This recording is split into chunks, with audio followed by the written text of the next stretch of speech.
I got so much motherfucking design on right now. Break it down, bring it back, make it clap. I got 3 old thoughts, new block, where that thing. Bitches on my line, and you know. Assalamualaikum warahmatullahi wabarakatuh. Perkenalkan, nama saya Nadia Nasution dengan NPM 2005-170073. Video ini saya buat untuk memenuhi mata kuliah akuntansi pemeriksaan dengan dosen pengampu Ibu Heni Zurika Lubis, SEMSI, dengan judul Sampling Audit dalam Pengujian Substantif. Pertama, konsep dasar. Dan tujuan sampling audit adalah penerapan prosedur pengauditan atas unsur-unsur suatu populasi kurang dari 100%, seperti saldo rekening atau kelompok transaksi dengan tujuan mengevaluasi sejumlah karakteristik populasi. Kemudian ada ketidakpastian resiko sampling dan resiko audit. Auditor dibenarkan untuk menerima beberapa ketidakpastian dalam pengujian substantif jika biaya dan waktu yang dibutuhkan untuk pengujian 100% atas item dalam populasi menurut pertimbangannya lebih besar daripada konsekuensi kemungkinan kesalahan pendapat karena hanya menguji sampel data. Ketidakpastian yang melekat dalam audit sering disebut sebagai resiko audit. Sampling audit dalam pengujian substantif ditunjukkan baik untuk resiko sampling dan resiko non-sampling. Resiko sampling yang berkaitan dengan pengujian substantif adalah yang pertama, resiko kesalahan penerimaan atau resiko beta, yaitu resiko bahwa sampel yang mendukung kesimpulan bahwa saldo akun yang dicatat tidak salah saji secara material ketika sebenarnya saldo akun tersebut salah saji secara material.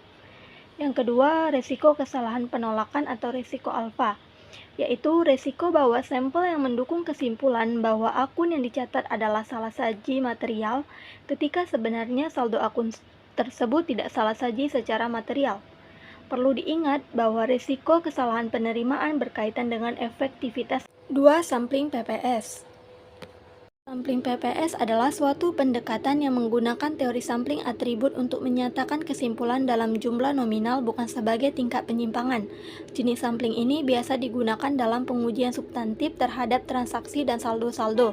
Berikutnya rencana sampling. Yang pertama, menentukan tujuan rencana. Tujuan rencana sampling PPS adalah untuk mendapatkan bukti bahwa tidak terjadi salah saji secara material. Yang kedua, menetapkan populasi dan unit sampling. Populasi terdiri dari kelompok transaksi atau saldo rekening yang akan diuji. Unit sampling dalam sampling PPS adalah nominal itu sendiri dan populasinya adalah jumlah nominal yang sama dengan jumlah total nominal pada populasi tersebut. Yang ketiga, menentukan ukuran sampel. Yang keempat, menentukan metode pemilihan sampel. Metode pemilihan yang paling banyak digunakan dalam sampling PPS adalah pemilihan sistematik.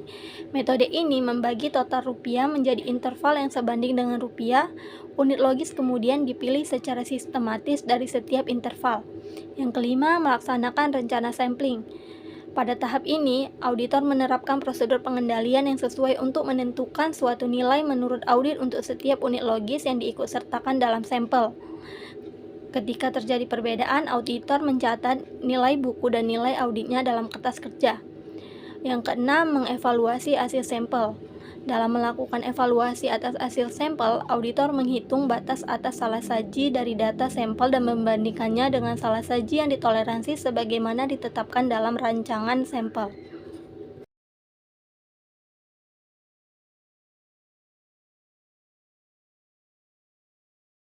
Kerugian pemakaian sampling PPS. Keuntungan sampling PPS adalah sebagai berikut. Yang pertama, lebih mudah digunakan dibandingkan dengan sampling variabel klasik karena auditor dapat menghitung ukuran sampel dan mengevaluasi hasil sampel dengan tangan atau dengan bantuan tabel. Yang kedua, besarnya ukuran sampel PPS tidak didasarkan atas berbagai taksiran nilai audit.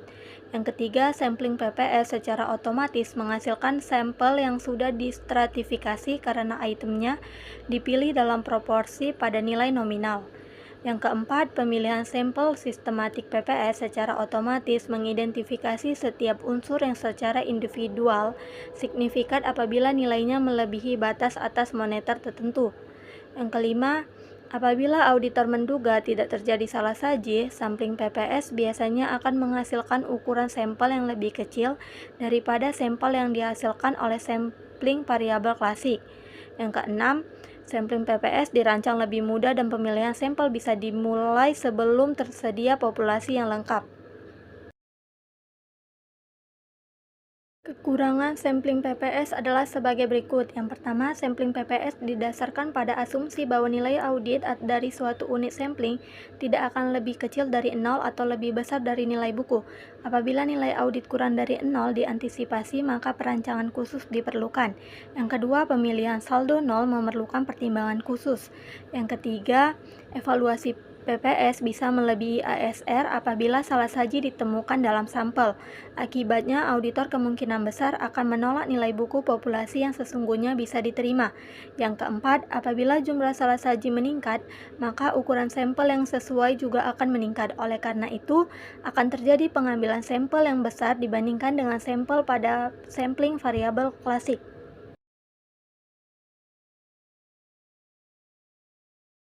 Yang ketiga yaitu mengenai sampling variabel klasik.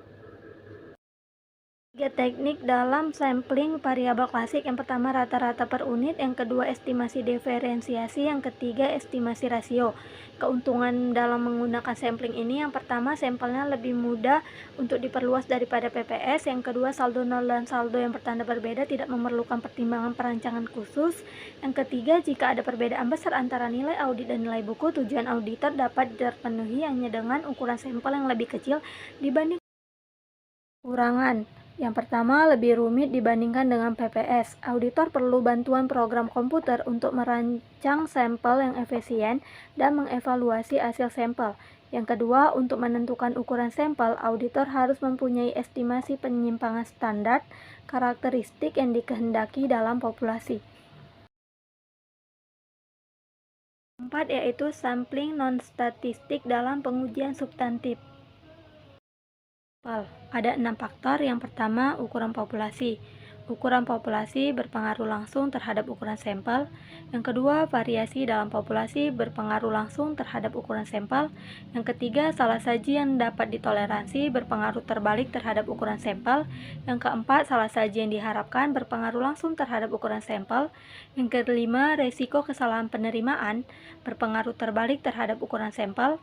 Yang keenam, resiko kesalahan penolakan berpengaruh terbalik terhadap ukuran sampel. Pertimbangan yang hati-hati dalam perancangan sampel harus dilakukan untuk memperoleh sampel-sampel yang efisien dan efektif.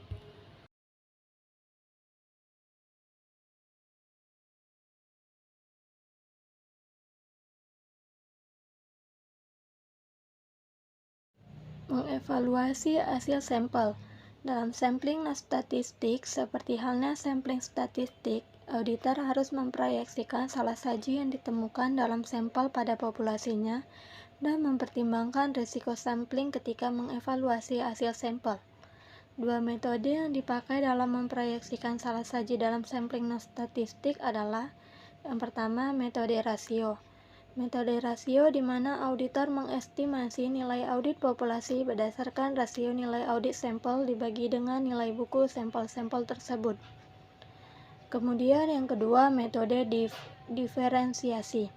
Metode diferensiasi di mana auditor mengestimasi nilai audit populasi dengan menambah atau mengurangi proyeksi diferensiasi antara nilai audit dan nilai buku dari populasi.